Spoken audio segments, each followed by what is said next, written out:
If we haven't had the chance to meet before, my name is Lance. I'm one of the pastors here. I think you picked a great Sunday to be here. Not only do your kids get chocked up on sugar and candy, but we get to hear a little bit about Jesus too as we continue our series, Source Code. Source Code is a series that we've been going through, really the building blocks and foundational elements of all we do. It's when the plan, when the plan gets executed, we see it play out in our source code. We see this happen, but isn't it true we can all step back and look at technology and just be like dumbfounded of where we've gotten to today? I mean, there's incredible things like electricity, which we all are, of course, thankful for. Heat, which, whoa, I don't know about you, but this week I have been thankful for the heat in my house. There's even advanced things like LED walls and TVs. I mean, I don't know if you've seen at Costco lately, they'll send like a 900-inch TV for $7. It's amazing.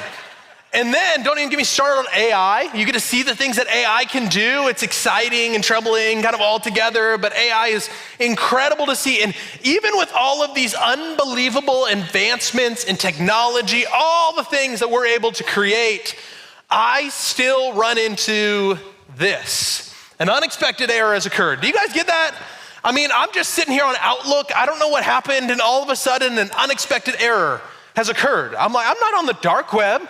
I'm not doing anything crazy. I'm not doing anything sneaky. I'm not trying to hack into the CIA. I don't understand what I am doing that is so unexpected. It feels like this is all pretty normal. I'm just sitting here in Microsoft Word, just pushing away. I don't know what I did on my Excel spreadsheet algorithm that blew this up, but I don't know about you, I've faced this before. And we all do the same thing. I know many of you work at Microsoft. You give me the same advice. You just turn that thing off and turn it right back on. You just turn that thing off, turn it back on. You say a tiny little prayer, you lay your hands on your computer, and you're gonna be good to go. I mean, it's just gonna fire up.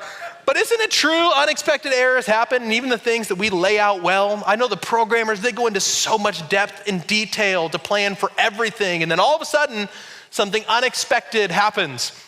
And it gets me thinking about our life, that we may have a plan, we may have a goal, we may have an agenda for what we're doing, but isn't it true that oftentimes life doesn't go the way that we planned? Isn't it true that even though we have a great source code, we've been talking about great things like prayer and reading the Bible, all these different things, but isn't it true even if you have a great plan, things can still go wrong? Things can still hit you that you didn't even know were coming. And honestly, I think we've all been in this place before. It gets me thinking of this incredible quote by this great philosopher, theologian, thinker, really one of the greatest ones we have of our generation. His name's Mike Tyson. And he said this: everyone has a plan until you get punched in the mouth. Isn't that true?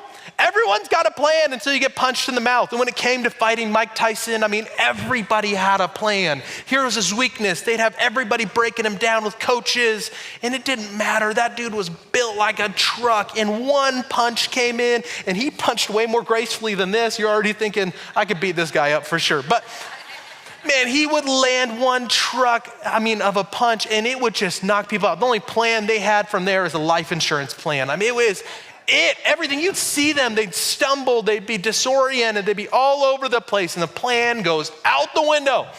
And maybe you've been in that place too, where you had a plan for your life until you got punched in the mouth with something you never expected. You had a plan for your career, and things were going well. I mean, you were getting promotions, you were on schedule, you had your path and your trajectory, and then the layoffs started. And you didn't know it was gonna happen, and it started happening to your friends and your peers, and you thought, I'm safe, it can't happen to me, and all of a sudden, you're punched in the mouth, and you're trying to figure out what this means for your family, for your future, for where you're gonna live, for what employment's gonna look like, and you are thrown off your plan. You have a plan of how your marriage is supposed to go, that you thought it was gonna go well, and man, it's not like it's the best marriage, but you thought it was a good marriage, until your spouse looked at you in the face and they said, I don't think I love you anymore. And you feel like you got punched in the mouth and you don't know where it came from. You don't know what's happening. You feel disoriented and distracted. It wasn't until you went to that checkup that you thought was gonna be a routine doctor's checkup, and they found something they wanted more information on. They said not to worry, but you started to worry. And it turns out your worry was placed in something significant because They found something you never expected, and you ended up with a diagnosis. You walked out of there punched in the mouth because your life changed forever. And now you're wrestling with the priorities of your life and the values and what do I do with my time? And you're trying to figure this out because, to be honest, life comes at us fast. And in the hardest moments, even though we have great source code, even though we've got a great plan, things don't always go to plan. And it makes me wonder, what do we do when things don't go the way that we planned? When things don't go the way that we had hoped and anticipated? Because for all of us, we're gonna have to face this, whether it's now or later. And based on the size of this room and the amount of people watching online, based on the prayer requests that we get, I would guess that there are a number of people in this room or watching online or at one of our other campuses who feel that, who feel like they're in a season where they've been punched in the mouth. And you're wondering how to navigate this. It makes me think of the ultimatum that we've all been given in our life. Do you want the good news first or the bad news first? How many of you are bad news first people? Okay, there you are. It's dark in here. Man, this is great. How many of you are good news first people? Everclear optimists. You don't even want to hear the bad news. Let's just stop at good news. It's great. How many of you just don't vote at church when I say raise your hand? Yeah, a large percentage of you. As well as every season of our life has good news, bad news. We all know this. Same thing with Halloween. When we face Halloween, we know the good news happens. And man, it is good news that the king of candy, the absolute best, God's manifestation of his grace and care outside of Jesus Christ, the Snickers bar, comes into play for all of us. It's socially acceptable to go to the store and get a Snickers. You can pretend it's for trick-or-treaters, but you honestly know it's for you. How many of you here love a nice Snickers bar? Come on. Yes, godly people all over the place. The Holy Spirit's moving. Come on. I want to make sure our kids aren't the only ones who get candy. Who needs a Snickers bar this morning to make it through the message? Yeah, right here in the front row. I respect that. Your face just lit up. This is the best day at church. You're thinking, I almost didn't come, and this is the best. I don't care what he says from here. He doesn't have to use the Bible. This is the best day at church ever. Good news, bad news. Bad news is, though, there are certain candies that I don't know how they're still manufactured. I don't think it's ethical. I don't think it's right. I think the FDA needs to step in and make sure, especially because we give these to kids. Have you guys ever tasted Good and Plenty before?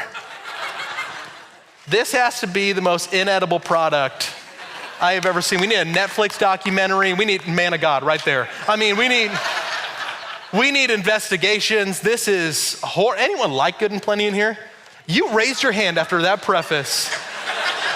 All that. Anybody? Come on, make it proud if you're gonna do it. Okay, Good and Plenty fan.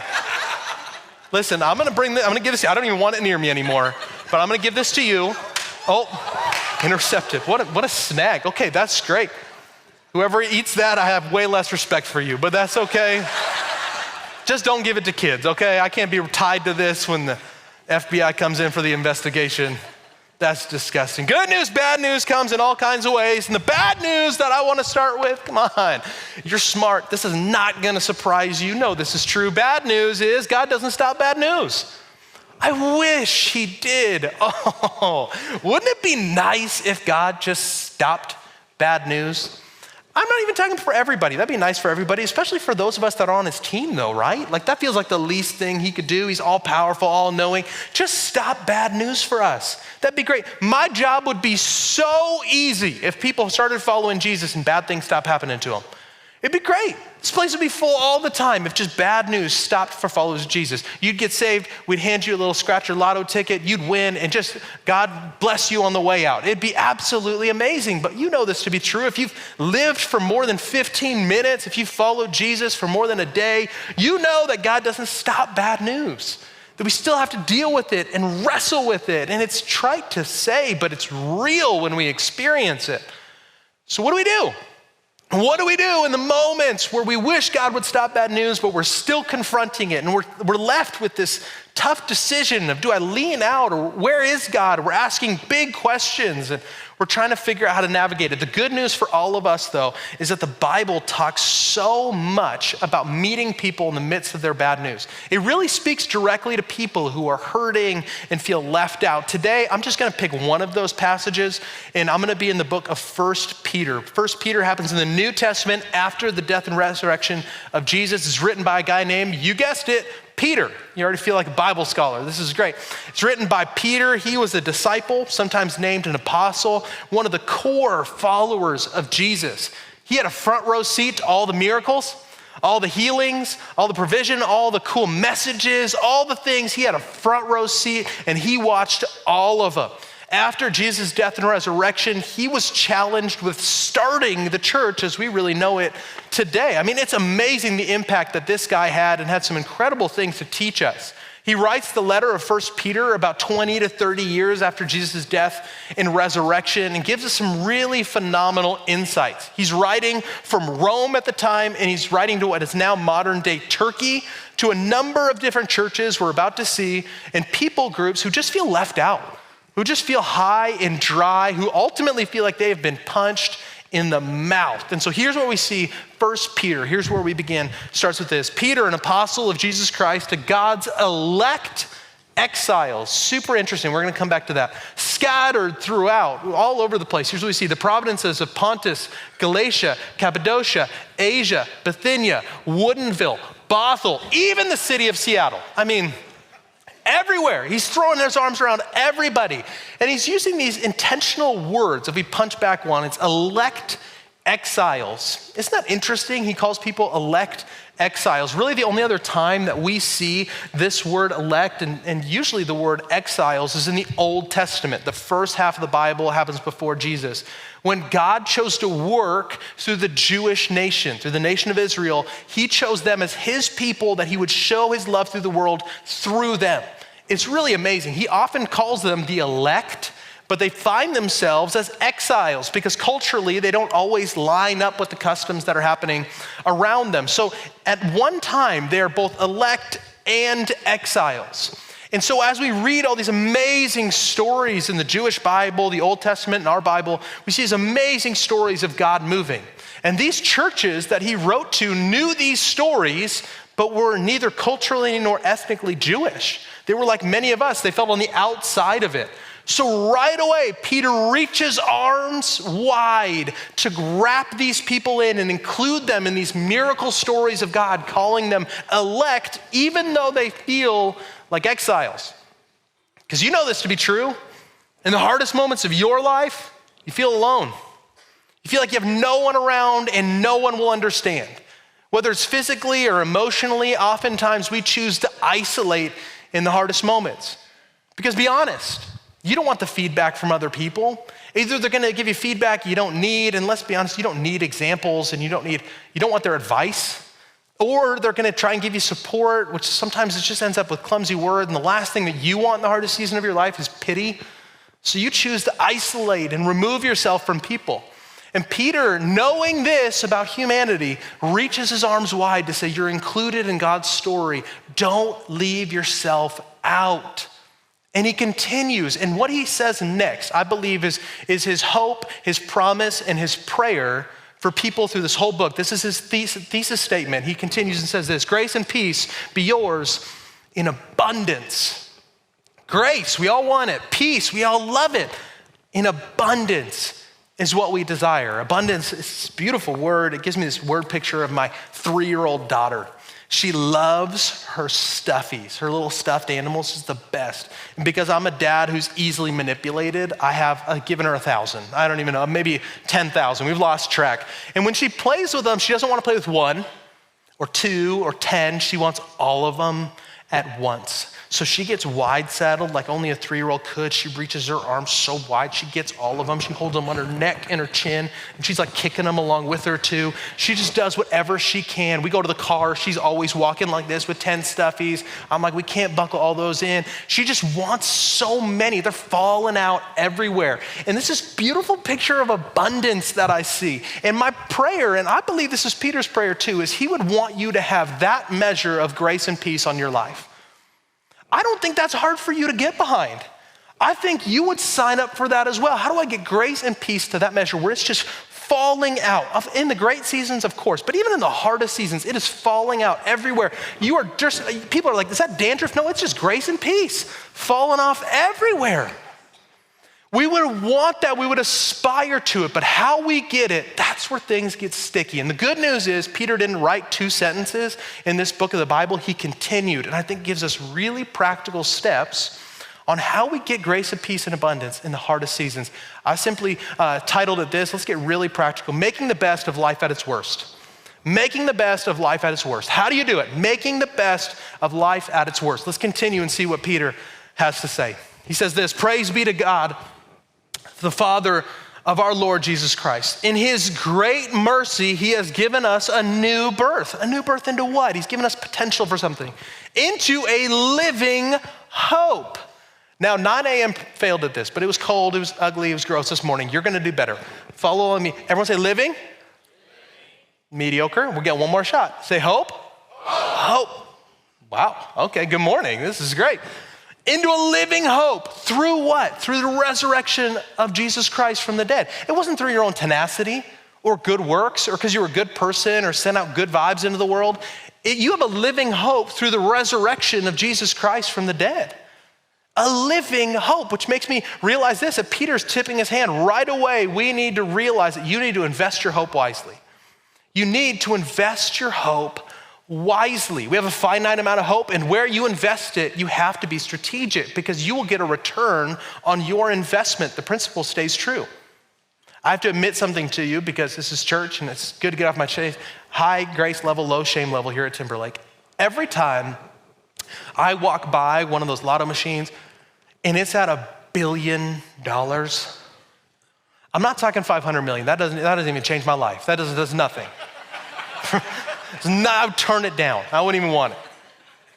I'm talking $1 billion. My heart starts to think the same thing your heart thinks. What if? What if I won $1 billion? What would I do with that? What would I do with $1 billion? I mean, I'm gonna pay some taxes, sure.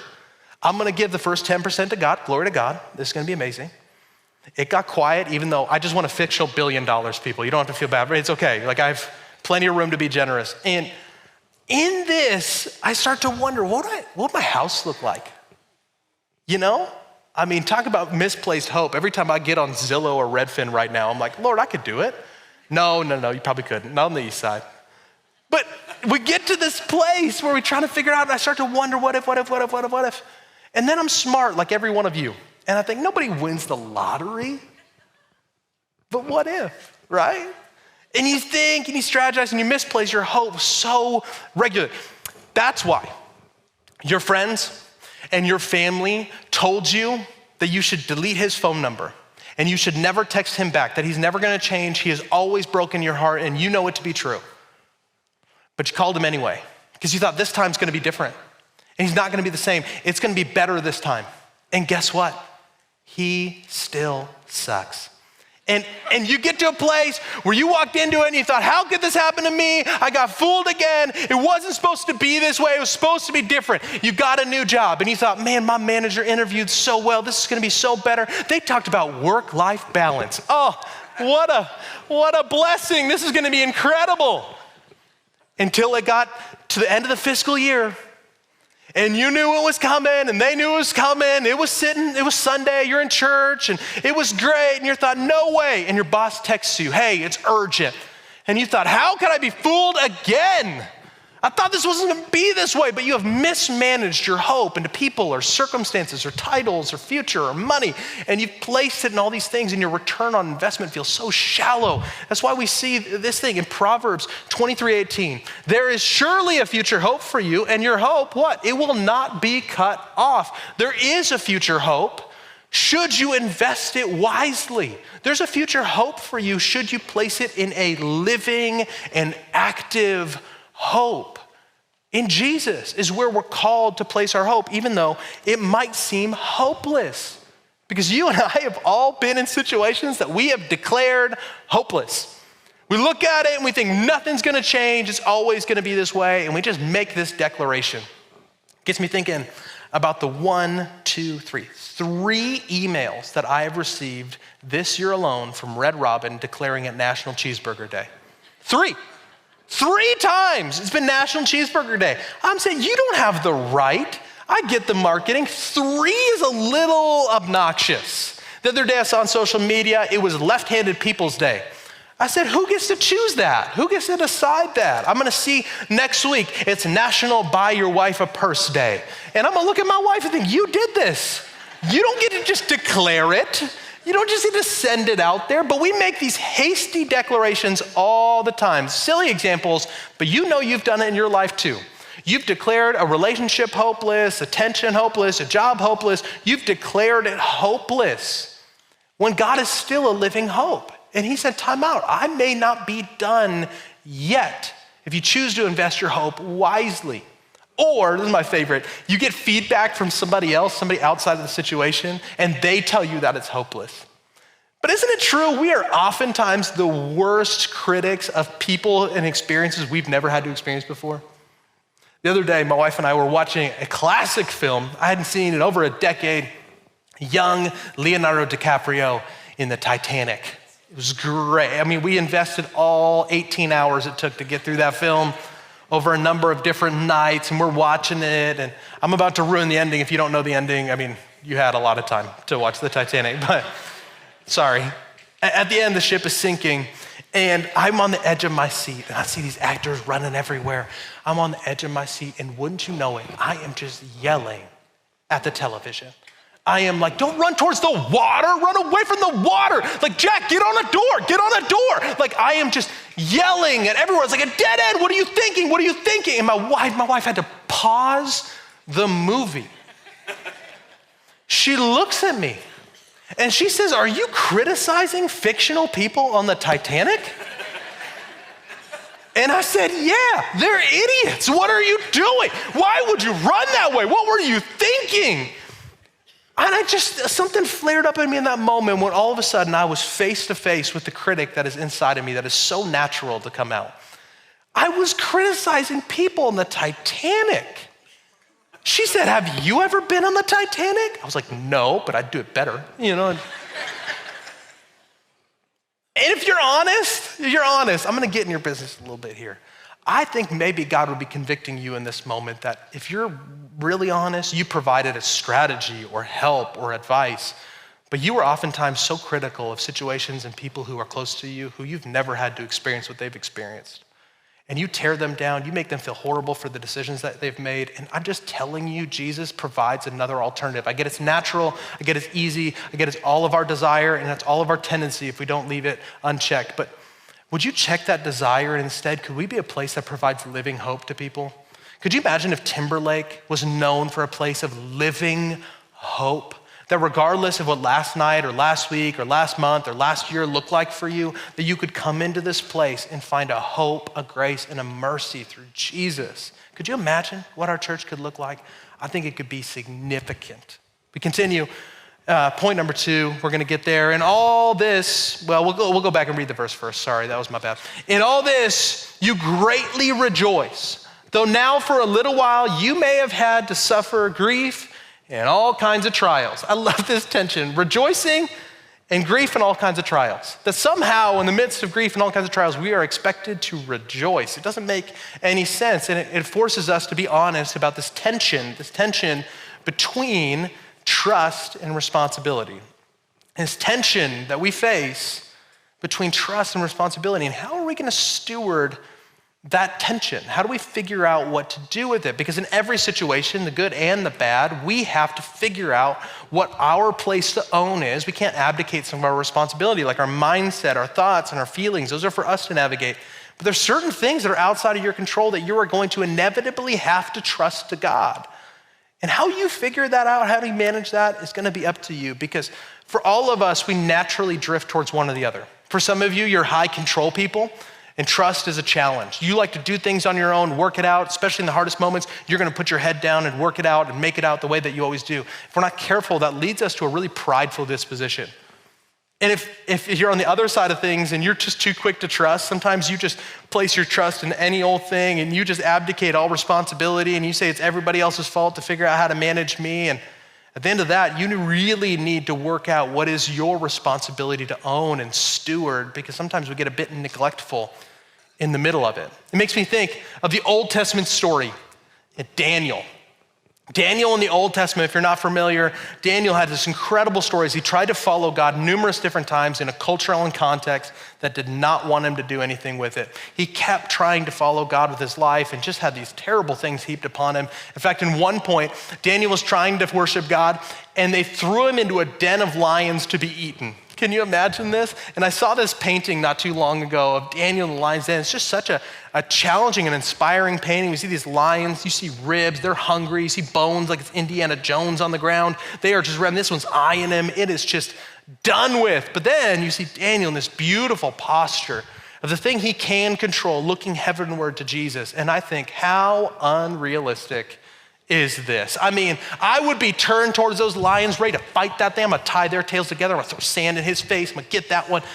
I would start strategizing and thinking. It's the same thing that you do in the hardest moments of your life. You start trying to work out all the angles. But Daniel remains in this posture, as hard as it may be and aspirational as it may sound, of trying to follow Jesus in the middle of it, which I get doesn't always make sense and always makes it hard, but for any of us, we have to steward this tension between where we're going to be responsible and ultimately where we're going to trust God in the midst of it.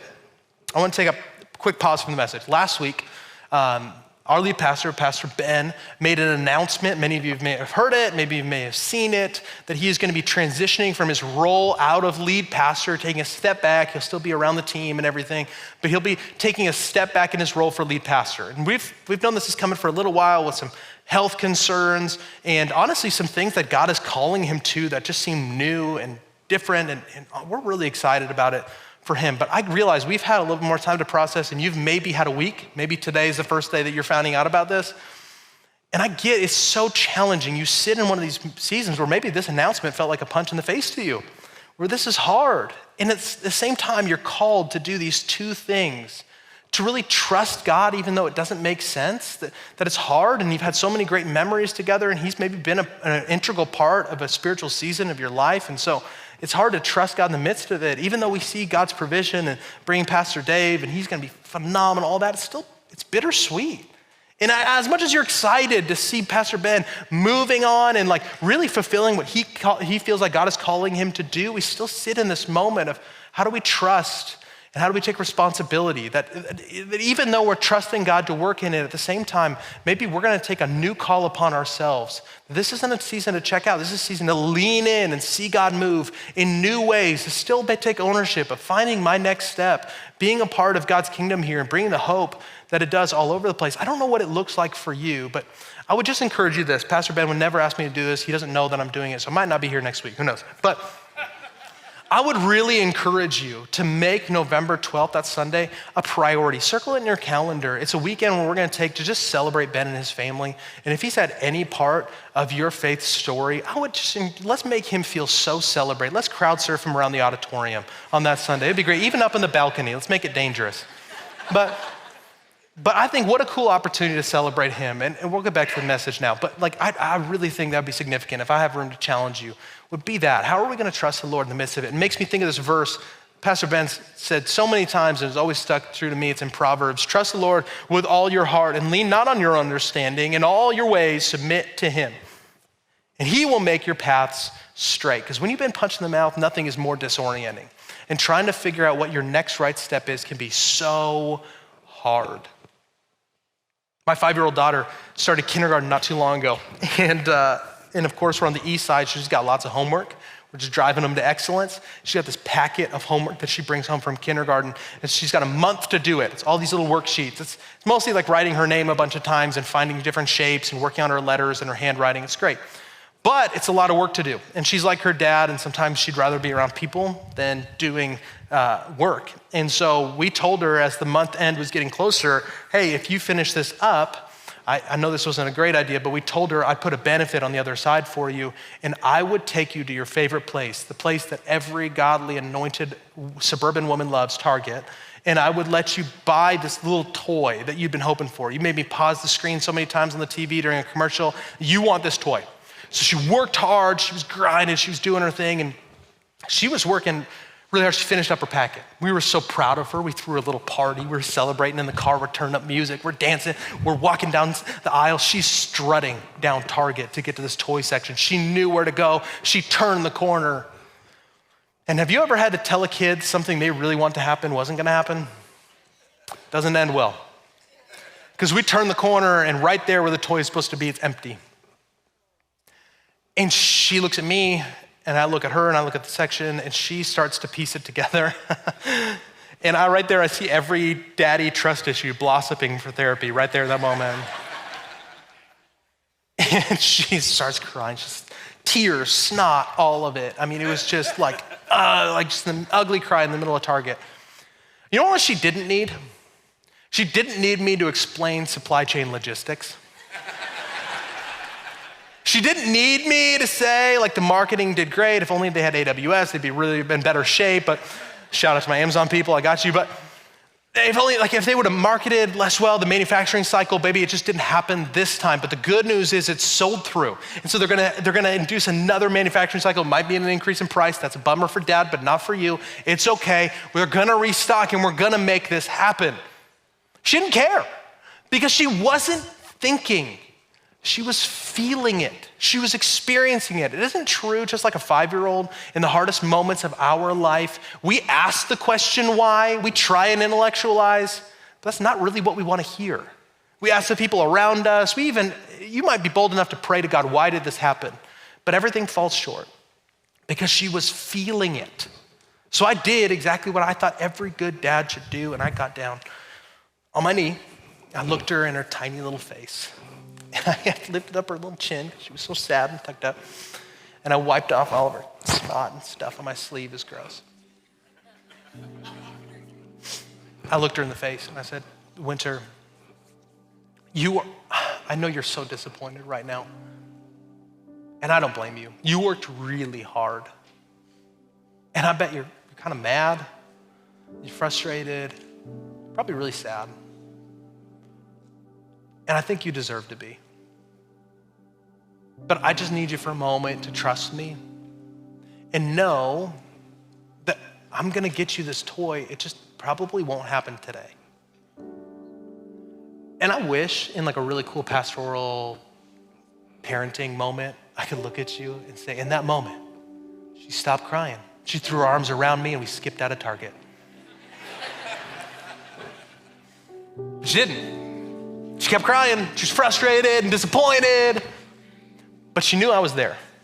She knew I hadn't lost sight of her, and she knew that I still cared. In the midst of your hardest seasons, maybe you just need to know that God is still for you and not against you. He still sees it, and he still cares. Peter continues, he says this, "These have come so that the proven genuineness of your faith, through greater worth than gold, which perishes even though refined by fire, may result in praise, glory, and honor when Jesus Christ is revealed." May not be today, may not be tomorrow. It may not even be on this side of heaven. And even though I knew that I could go to the Woodinville Target and I could get her tiny backpack thing that caused so much heartache, and I can go home and be a hero dad today, all the trite pastor in me wants to look up here and say, God's on his way to the Woodinville Target for your miracle. And he's coming through. But I can't promise that. I don't know that on this side of heaven things are gonna work out the way that you really hope them to. But I do know this. If we embrace the power of enduring faith, then maybe we could experience something even better than the miracle we're hoping for. Maybe we could experience a God who is there and present all the more. At 8 months old in child development, they start to grasp this new concept that I think is object permanence. It's really this neat thing that at around 8 months, you can hide an object and they'll know, even though they can't see it or hear it, that it still exists. I wonder what it would take in our faith in the hardest seasons of life to cultivate a sense of object permanence when it comes to God. That even though I don't see him or hear him, he's still there. He still cares and he's still present. We started with bad news, and I want to end with good news. The good news is that God doesn't always offer us a way out. He offers us a chance to let him in. He doesn't always offer us a way out, but he does offer us a chance to let him in. I wonder what that would look like for you today. Would you do me a favor? You can set everything down around you. You don't really need anything for this next part. We're going to close with a song that I really love, and I would encourage you to stand to your feet and then just bow your head and close your eyes, because I'd love to pray for you before we sing.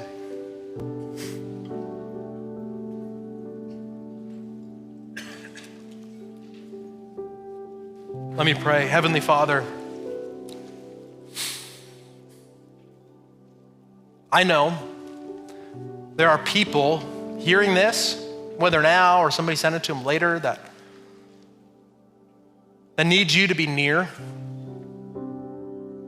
That if they're honest, whether they had faith, it might be evaporating quickly because they just feel so disoriented. They can't tell up from down, and they're in a situation they thought they would never, ever be in. Well, the good news is, God, that you are a living hope.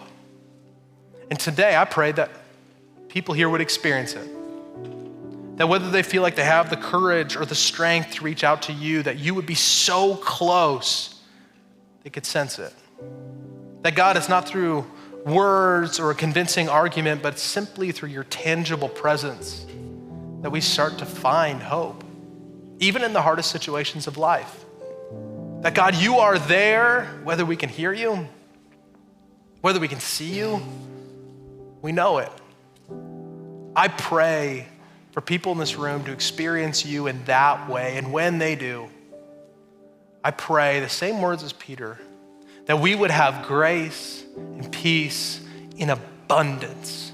God, that it would overflow us, that it would confound not only our own hearts and our own minds, but the people around us that know what we're going through, but still we carry ourselves with grace and peace and abundance, not through our own works or efforts, but because of your living hope. We pray this in Jesus' name. Amen.